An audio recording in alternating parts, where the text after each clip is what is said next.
السلام عليكم ورحمة الله وبركاته. أعوذ بالله من الشيطان الرجيم. بسم الله الرحمن الرحيم. يا أيها الناس اعبدوا ربكم الذي خلقكم والذين من قبلكم لعلكم تتقون. اے لوگوں، عبادت کرو اپنے رب کی جس نے پیدا کیا تم کو اور ان کو جو تم سے پہلے تھے تاکہ تم پرہیزگار بن جاؤ.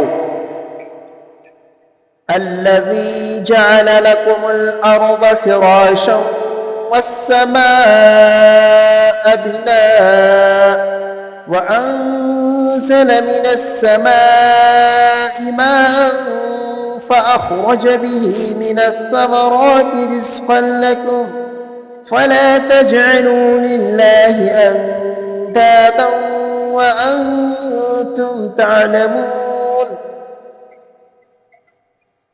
جس نے بنایا تمہارے واسطے زمین کو بچھونا اور آسمان کو چھت اور اتارا آسمان سے پانی، پھر نکالے اس سے میوے تمہارے کھانے کے واسطے، سو نہ ٹھہراؤ کسی کو اللہ کے مقابل اور تم تو جانتے ہو.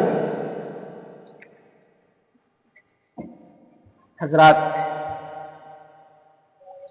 سورہ بقرہ کی ابتدائی 20 آیتوں میں قرآنی ہدایات کو ماننے یا نہ ماننے کی بنیاد پر ہر ایک کا کچھ حال بیان فرمایا گیا. اب یہاں سے 21ویں اور 22ویں آیتوں میں تمام انسانوں کو خطاب کر کے وہ دعوت پیش کی گئی ہے جس کے لیے قرآن نازل ہوا، یعنی ایک خدا کی عبادت کرنے کی طرف دعوت اس انداز سے دی گئی تو اس میں دعویٰ کے ساتھ اس کے واضح دلائل بھی موجود ہیں. پہلی آیت میں یا ایھا الناس سے خطاب شروع ہوا. لفظ الناس سے مراد تمام انسان ہیں، یعنی یہ خطاب تمام انسانوں کو ہے، چاہے ایمان والا ہے یا غیر ایمان والا ہے. یہاں لفظ رب کی جگہ لفظ اللہ یا اسماء حسنہ میں سے کوئی اور نام بھی لایا جا سکتا تھا، لیکن لفظ رب کا انتخاب کیا. لفظ رب کا انتخاب کرنے میں حکمت یہ ہے کہ دعوے کے ساتھ دلیل بھی آ گئی، کیونکہ عبادت کے مستحق صرف وہ ذات ہو سکتی ہے جو انسان کی پرورش کرنے والا ہے، انسان کی کفالت کرنے والا ہے. وہی ذات عبادت کے مستحق ہو سکتا ہے. حضرات، جب اللہ نے فرمایا اے لوگوں اپنے رب کی عبادت کرو، تو کفار کے لیے اس خطاب کے معنی یہ ہوئے کہ مخلوق پرستی چھوڑ کر توحید اختیار کرو، اور منافقین کو خطاب ہے کہ نفاق چھوڑ کر اخلاص پیدا کرو، اور گنہگار مسلمانوں کو خطاب ہے کہ گناہ سے باز آ جاؤ اور کامل اطاعت اختیار کرو، اور متقی مسلمانوں کو خطاب ہے کہ اپنی اطاعت و عبادت پر ہمیشہ قائم رہو اور اس میں ترقی کی کوشش کرو. اس آیت کے اندر الذی خلقکم والذین من قبلکم، یعنی تمہارا پروردگار وہ ہے جس نے تمہیں پیدا کیا اور ان قوموں کو بھی جو تم سے پہلے گزر چکی ہے. اس میں رب کی وہ صفت بتلائی گئی ہے جو اللہ جل شانہ کے سوا کسی مخلوق میں پائے جانے کا کسی کو وہم و گمان بھی نہیں ہو سکتا. دنیا کی کوئی طاقت انسانوں حیوانات کی کوئی ایک عزم بھی بنا نہیں سکتا اس کی صلاحیت کے ساتھ. مثلا انسان کا ناک ہے، ناک کا کام ہے سونگھنا، دنیا کی کوئی طاقت سونگنے کی صلاحیت کے ساتھ ناک بنا نہیں سکتا۔ اس آیت سے معلوم ہوا کہ اللہ کے سوا کوئی خالق نہیں۔ اس آیت میں من قبلکم فرما کر ختم نبوت کی طرف بھی اشارہ کیا ہے۔ امت محمدیہ کے بعد کوئی دوسری امت نہیں ہوگی، کیونکہ خاتم النبیین کے بعد نہ کوئی نبی مبعوث ہوگا، نہ اس کی کوئی جدید امت ہوگی، ورنہ من بعدکم بھی فرماتے، لیکن من بعدکم نہیں فرمائے، صرف من قبلکم ہی کا ذکر فرمایا۔ اس سے معلوم ہوا کہ نبوت کا سلسلہ بند ہو گیا۔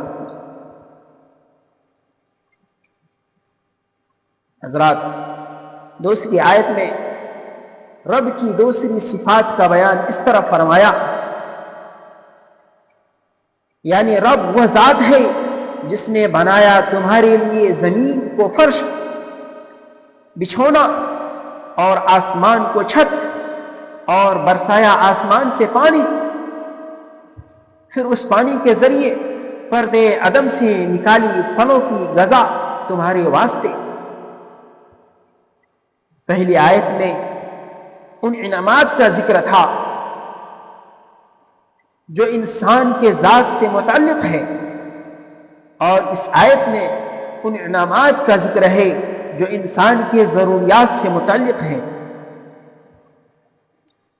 لفظ فراش سے معلوم ہوا کہ زمین گول ہونے کے باوجود دیکھنے میں ایک سطح بچھونا نظر آتا ہے، اور قرآن کا عام طرز یہی ہے کہ ہر چیز کی وہ کیفیت بیان کرتا ہے جس کو ہر دیکھنے والا عالم، جاہل، شہری، دیہاتی کو اچھی طرح سمجھ سکے۔ دوسری نعمت یہ ہے کہ آسمان کو ایک مزین اور نظر فریب چھت بنایا۔ تیسری نعمت یہ ہے کہ آسمان سے پانی برسایا۔ ان تینوں نعمتوں میں انسان کی سعی اور عمل تو کیا، انسان کا نام و نشان بھی نہیں تھا جب زمین و آسمان پیدا ہو چکے تھے اور بادل اور بارش اپنا کام کر رہے تھے۔ چوتھی نعمت اس پانی کے ذریعے پھل پیدا کرنا اور پھلوں سے انسانوں کی غذا پیدا کرنا ہے۔ ان نعمتوں کے اگانے میں اگرچہ انسانوں کو واسطہ بنایا، لیکن پیدا کرنے والی ذات اللہ تعالیٰ ہی ہے۔ اس مضمون کو قرآن کریم نے اس طرح بیان فرمایا ہے، أَفَرَأَيْتُمْ مَا تَحْرُثُونَ أَنْتُمْ تَزْرَعُونَهُ أَمْ نَحْنُ الزَّارِعُونَ، بتلاؤ جو کچھ تم بوتے ہو اسے تم اگاتے ہو یا ہم اگانے والے ہیں۔ اسی طرح اس آیت کے آخر میں حق تعالی شانہ نے ارشاد فرمایا، فَلَا تَجْعَلُوا لِلَّهِ أَنْدَادًا وَأَنْتُمْ لَا تَعْلَمُونَ وَأَنْتُمْ تَعْلَمُونَ۔ اب تو مت ٹھہراؤ اللہ کا مقابل، اور تم تو جانتے بوجھتے ہو۔ یعنی تم کو معلوم ہو گیا کہ تم کو پیدا کرنے والا تمہاری تربیت اور پرورش کے سارے سامان مہیا کر کے ایک قطرہ سے حسین و جمیل، حساس اور عاقل انسان بنانے والا، اور تمہارے رہن سہن کے لیے زمین اور دوسری ضروریات کے لیے آسمان بنانے والا، آسمان سے پانی برسانے والا، پانی سے پھل اور پھل سے غذا مہیا کرنے والا اللہ تعالیٰ کے سوا کوئی نہیں ہے۔ تو عبادت و بندگی کا مستحق دوسرا کون ہو سکتا ہے؟ اگر ذرا بھی غور کیا جائے تو اس جہان میں اس سے بڑھ کر کوئی ظلم، اس سے بڑا بیوقوف نہیں ہو سکتا جو خدا تعالیٰ کو چھوڑ کر مخلوق کی عبادت کرے۔